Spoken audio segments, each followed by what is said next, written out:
जय हिंद। सूडान 1956 में अंग्रेजों से आजाद हुआ था और तब से लेके अब तक सूडान में 20 लाख से ज्यादा लोग सिविल वॉर में मारे जा चुके हैं, यानी कि आपसी लड़ाई का शिकार हुए हैं। हैरानी की बात यह है कि इतने सालों में इंटरनेशनल लेवल की संस्थाओं ने कोई पुख्ता कदम नहीं उठाए हैं। ईद का त्योहार त्याग, बलिदान और भाईचारे का प्रतीक माना जाता है, लेकिन 90% मुस्लिम आबादी वाले सूडान में ऐसा कुछ भी देखने को नहीं मिला। सूडान के लोगों की ये ईद भारी गोलाबारी और बमबारी के बीच में गुजरी है। Says the actual figure is most certainly much higher.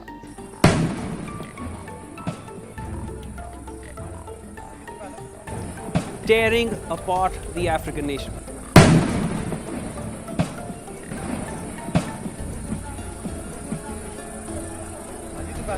अगर ज्योग्राफिकल कंडीशंस की बात की जाए तो सूडान अफ्रीका महाद्वीप के नॉर्थ ईस्ट में पड़ता है और एरिया वाइज अफ्रीका का तीसरा सबसे बड़ा देश भी है। इसकी टोटल आबादी लगभग 4.5 करोड़ है, जो कि उत्तर प्रदेश का 5वां हिस्सा भी नहीं है। सूडान के पड़ोसी देश हैं इजिप्ट यानी कि मिस्र, साउथ सूडान, चाड, लीबिया और एक साइड में है रेड सी यानी कि लाल सागर। नील नदी का नाम आपने जरूर सुना होगा। नील नदी दुनिया की सबसे लंबी नदी है और ये सूडान की राजधानी खार्तूम से होकर गुजरती है। उसके बाद मेडिटेरेनियन सी यानी कि भूमध्य सागर में जाकर मिल जाती है। और अगर सोशल कंडीशंस की बात की जाए तो वो सूडान की बिल्कुल भी ठीक नहीं है। 15 अप्रैल 2023 को सूडान की आर्मी और पैरामिलिट्री फोर्सेस दोनों आपस में भिड़ जाती हैं, जिसमें 400 से ज्यादा लोग मारे जाते हैं और 4000 लोग इंजर्ड हो जाते हैं। सूडान में लड़ाई है सत्ता और कुर्सी के लालच की, जिसमें एक तरफ है आर्मी चीफ जिनका नाम है अब्देल फतेह अल बुरहान और दूसरी तरफ है पैरामिलिट्री फोर्सेस के कमांडर मोहम्मद हमदती हमदान डगालो। जैसा इंडियन मूवीज में होता है, दो अच्छे दोस्त किसी वजह से दुश्मन बन जाते हैं और एक दूसरे के खून के प्यासे हो जाते हैं, ठीक वैसा ही सूडान में देखने को मिल रहा है। दोनों ही जनरल बुरहान और डगालो एक टाइम पे बहुत अच्छे मित्र थे, लेकिन ऐसा क्या हुआ कि दोनों के बीच में इतनी बड़ी लड़ाई छिड़ गई। मौजूदा लड़ाई की जड़ें अप्रैल 2019 से जुड़ी हुई हैं। उस समय सूडान के राष्ट्रपति थे अल बशीर, जिसने लगभग 30 साल तक सूडान पे शासन किया है। लोग उससे बहुत ज्यादा परेशान थे। लोगों ने उसके खिलाफ मोर्चा खोल दिया और सेना ने तख्ता पलट कर दिया और अल बशीर को सत्ता से बाहर फेंक दिया। जब 2019 का तख्ता पलट हुआ तो सूडान की जनता बिल्कुल भी संतुष्ट नहीं थी, क्योंकि वो एक डेमोक्रेटिक सरकार चाहती थी और तख्ता पलट सेना ने किया था, यानी कि सारी बागडोर अभी भी सेना के पास ही थी। तो उसके बाद प्रदर्शनकारियों और सेना के बीच में एक समझौता हुआ। समझौते के अनुसार सोवेरेनिटी काउंसिल का गठन किया गया, जिसमें हमडोक को प्रधानमंत्री नियुक्त किया गया और ये बताया गया कि 2023 में सूडान में डेमोक्रेटिक तरीके से इलेक्शंस होंगे। सोवेरेनिटी काउंसिल बनने के बाद सूडान के लोग शांत हो गए और 2023 का इंतजार करने लगे कि हम फिर से डेमोक्रेटिक सरकार बनाएंगे। लेकिन यहाँ पर दोनों दोस्त डगालो और बुरहान के बीच में कुछ अलग ही पक रहा था और इन्होंने 2021 में सोवेरेनिटी काउंसिल को भंग करके वापस फिर से सत्ता अपने हाथ में ले ली और आर्मी चीफ बुरहान सोवेरेनिटी काउंसिल के अध्यक्ष बने और पैरामिलिट्री फोर्सेस के कमांडर डगालो उपाध्यक्ष चुने गए। यानी कि दोनों की इंटेंशंस स्टार्टिंग से ही अच्छी नहीं थी। जैसा कि मैंने पहले भी बताया, दोनों घनिष्ठ मित्र थे।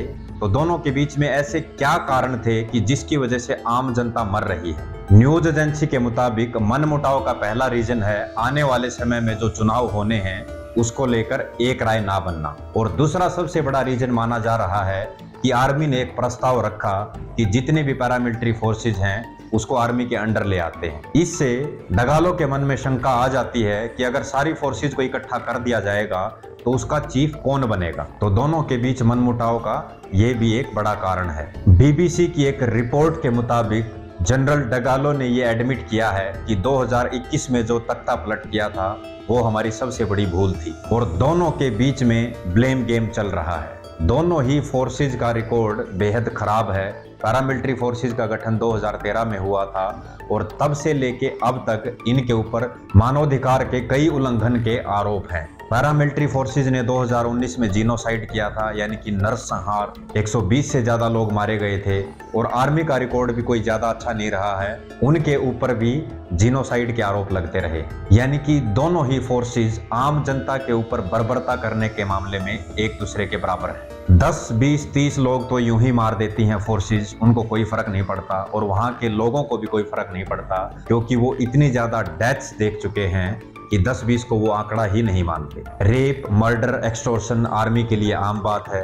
अब आप खुद सोचिए कि बचाने वाला ही मारने लग जाए तो स्थिति कितनी गंभीर है। अब अगला सवाल ये है, यूएनओ और WHO के अकॉर्डिंग सूडान सबसे गरीब देशों में से एक है, तो उसके बावजूद इतने ज्यादा हथियार और इतना ज्यादा गोला बारूद कहां से आता है इनके पास? तो जाहिर सी बात है, लड़ाई की स्थिति में हमारे पड़ोसी ही हमारे काम आते हैं और सबसे ज्यादा मजे भी हमारे पड़ोसी ही लेते हैं। ठीक वैसा ही सूडान में भी हो रहा है। आर्मी कमांडर बुरहान को इजिप्ट यानी कि मिस्र सपोर्ट करता है, यानी कि जितना भी गोला बारूद है, जितने भी मिलिट्री के इक्विपमेंट्स हैं, इजिप्ट बुरहान को प्रोवाइड करवाता है। और दूसरी तरफ पैरामिलिट्री फोर्सेज के कमांडर डगालो के संबंध UAE यानी कि संयुक्त अरब अमीरात और रसिया के साथ है। ग्लोबल विटनेस की एक रिपोर्ट है 2019 की, उसमें इन्होंने बताया कि डगालो के संबंध दुबई के साथ हैं। पैसे का लेन देन और पैरामिलिट्री फोर्सेज के इक्विपमेंट्स का लेन देन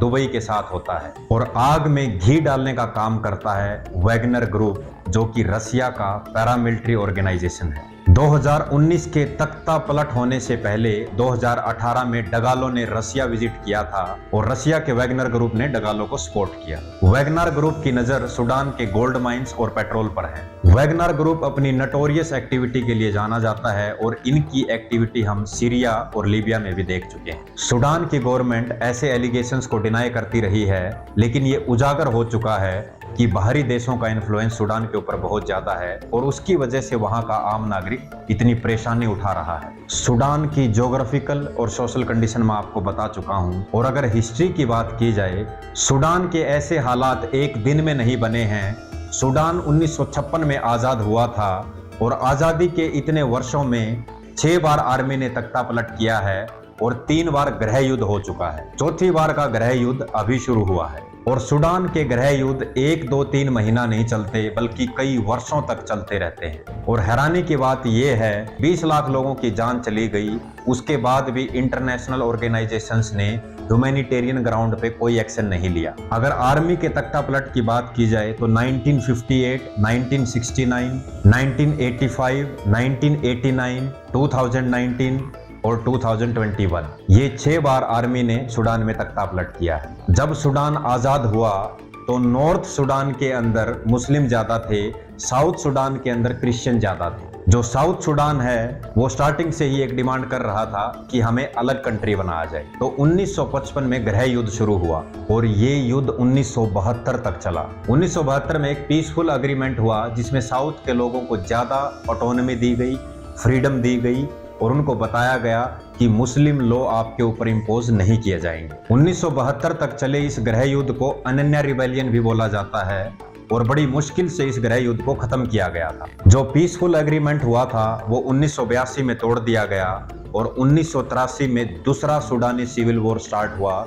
जो 2005 तक चला, यानी कि ऑलमोस्ट 20 से 22 साल तक। और 1989 में एंट्री होती है अल बशीर की। अल बशीर के बारे में जानना बहुत जरूरी है क्योंकि उसने सूडान पे 30 साल तक राज किया था और उसी के राज शासन में सबसे ज्यादा लोग मारे गए। बशीर के इजिप्ट के साथ भी संबंध अच्छे रहे हैं, जैसा कि मैंने पहले भी बताया था, क्योंकि बशीर इजिप्ट में भी अपनी सेवाएं दे चुका था। वहां से लौटने के बाद 1989 में बशीर ने तख्ता पलट किया और वो तख्ता पलट इतनी आसानी से कर दिया कि खून की एक बूंद भी नहीं बही। राष्ट्रीय मुक्ति के लिए क्रांतिकारी परिषद बनाई गई थी जिसके वो अध्यक्ष थे और उसी के नाते वो गद्दी पर बैठे। बशीर ने संसद को भंग कर दिया और राजनीतिक दल और प्रेस को बैन कर दिया, यानी कि उसने अपनी तानाशाही शुरू कर दी। 1989 में बशीर गद्दी पर बैठा था और महज 3 साल के अंदर 1991 में बशीर ने इस्लामी कानून यानी कि शरिया लागू कर दिया, जिसकी वजह से साउथ सुडान के लोग भड़क जाते हैं क्योंकि वहां पर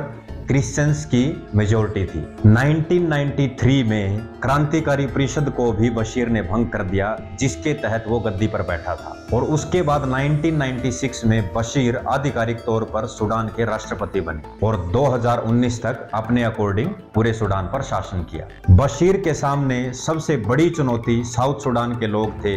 सूडान पीपल्स लिबरेशन आर्मी यानी कि SPLA का गठन 1983 में हुआ था। उनका मेन मकसद था साउथ सूडान को नॉर्थ सूडान से अलग करना और इतने सालों तक वो यही लड़ाई लड़ रहे थे। अगस्त 2003 में हुआ दारफुर संघर्ष, जिसने बशीर की जड़ें हिला दी थी। और इस लड़ाई का जिक्र इसलिए भी जरूरी है क्योंकि पैरामिलिट्री फोर्सेस की रूट्स यहीं पर हैं। दारफुर के लोगों ने शिकायत की कि हमारे साथ इनजस्टिस हो रहा है, हमारे साथ पार्शियल बिहेवियर किया जाता है, तो वहां के लोग रिबेल हो जाते हैं, विद्रोह कर देते हैं। इस विद्रोह को दबाने के लिए राष्ट्रपति बशीर ने जंजावीद के नाम से जाने वाले अरब मिलिशिया की सहायता ली और ये जंजावीद वही हैं जो 2013 में ऑफिशियल तौर पर पैरामिलिट्री फोर्सेस बने। तो जंजावीद ने बड़ी क्रूरता से इस दारफुर संघर्ष को दबा दिया था। राष्ट्रपति बशीर ने दावा किया था कि 10,000 से ज्यादा लोग नहीं मारे गए हैं, जबकि ऑफिशियल तौर पे तो नहीं आया, लेकिन 4 लाख लोगों का अनुमान है कि इतने मारे गए थे। इसके बाद इंटरनेशनल प्रेशर काफी था बशीर के ऊपर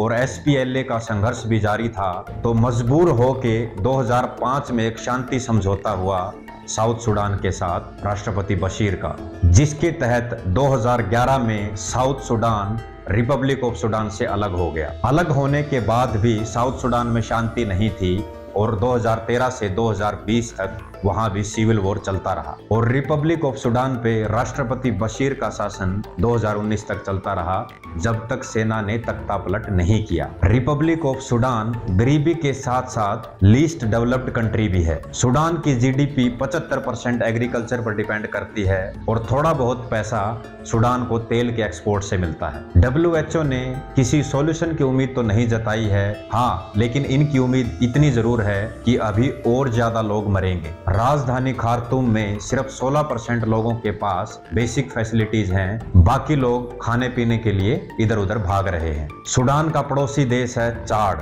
जहां पे ऑफिशियल तौर पे 20,000 लोग शरणार्थी के तौर पर जा चुके हैं और अभी उम्मीद है कि 1 लाख लोग और भागेंगे और 4 लाख सूडानी पहले से चाड के अंदर रह रहे हैं और 20,000 से ज्यादा लोग इजिप्ट की तरफ भाग चुके हैं। इलीगल इमिग्रेशन वर्ल्ड लेवल की प्रॉब्लम है, उसके लिए मैंने अलग से वीडियो बनाया था, तो उसका लिंक आपको डिस्क्रिप्शन में मिल जाएगा, तो एक बार जरूर विजिट करें। जब आपको बेसिक फैसिलिटीज यानी कि रोटी कपड़ा मकान ना मिले तो आप एक जगह से दूसरी जगह मूव कर जाते हैं। सूडान के हालात बहुत गंभीर हैं, लाखों लोग अस्त व्यस्त हो चुके हैं और हाल फिलहाल सूडान में सीज फायर है, यानी कि युद्ध विराम हो रखा है। उसके पीछे रीजन है इंटरनेशनल प्रेशर। अलग अलग कंट्री UK, USA, इंडिया सभी अपने अपने नागरिकों को वहां से निकाल रहे हैं। भारत ने अपने लोगों को बचाने के लिए कावेरी अभियान चलाया है, जो कि सक्सेसफुल रहा। तो यहाँ पर इंटरनेशनल ऑर्गेनाइजेशंस को संज्ञान लेना चाहिए और सूडान के अंदर इंटरफेयर करना चाहिए ताकि ज्यादा से ज्यादा लोगों की जानें बचाई जा सके। अगर वीडियो अच्छा लगा हो तो वीडियो को लाइक करें, चैनल को सब्सक्राइब करें और अपने दोस्तों के साथ शेयर करें। जय हिंद।